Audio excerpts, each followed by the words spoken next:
Hello, friends. This is Dave Hurwitz, executive editor at ClassicsToday.com, here with classical music's most powerful, quiet climaxes.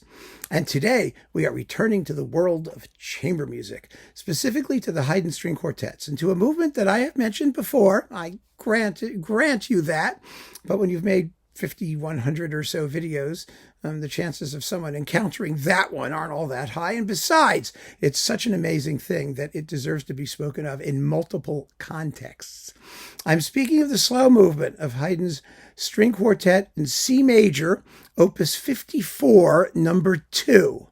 Oh, I know. Someone should have given it a name, like the Incredible. And then, of course, everybody would know it or know it better, but it is incredible. So just to make it clear, string quartet opus 54, number 2 in C major. Got it? Yeah. It has like a Hoboken number. Let me dig it out here, and I'll tell you what that is, so that you can actually figure out where is this thing. Oh, here it is. Yes. Okay, so it's string quartet in C major, opus 54, number 2, Hoboken, Roman numeral 3, number 57. Isn't that helpful? Okay, so it's not helpful. Well, these are also called the Tost quartets, T-O-S-T, because they were written for Johann Tost, who was a violinist. And so you can do it that way. There are 2 sets. Tost quartet, set 1 and 2, opus 54 and opus 55. Each has 3 quartets in it. Oh, that doesn't help either. Let's just call it string quartet in C major, opus 54, number 2. We just have no choice. Here it is. You'll see it when we play it.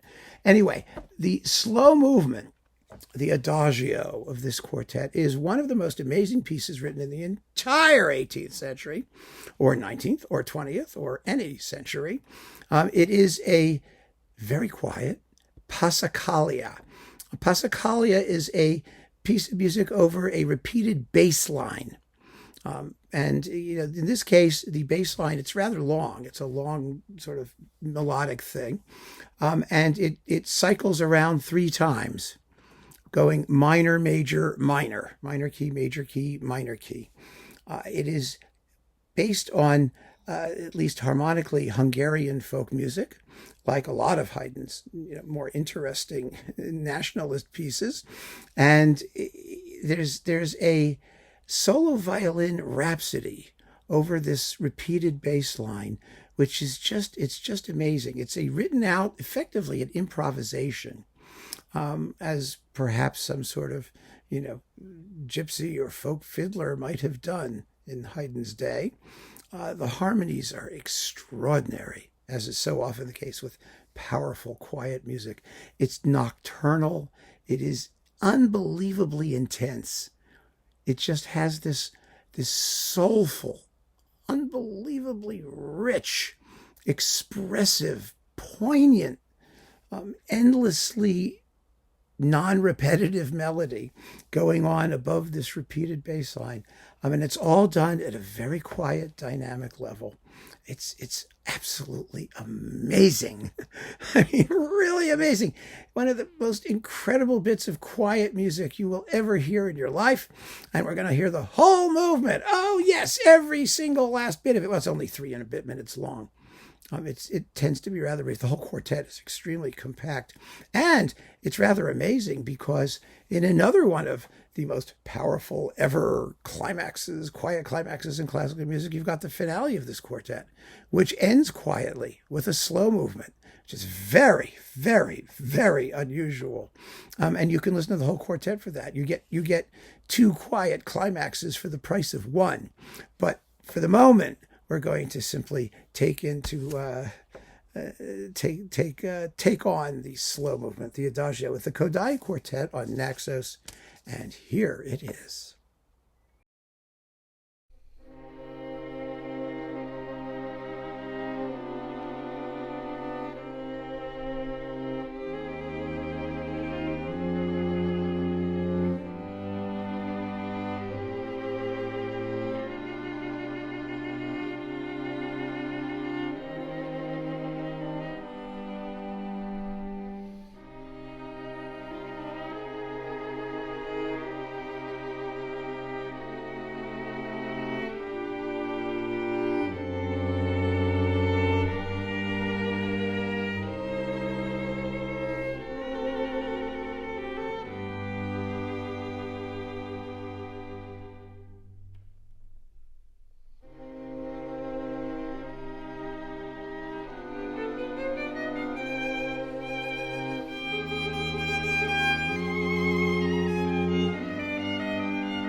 wow, 3 minutes, that's all it takes to create this incredible atmosphere.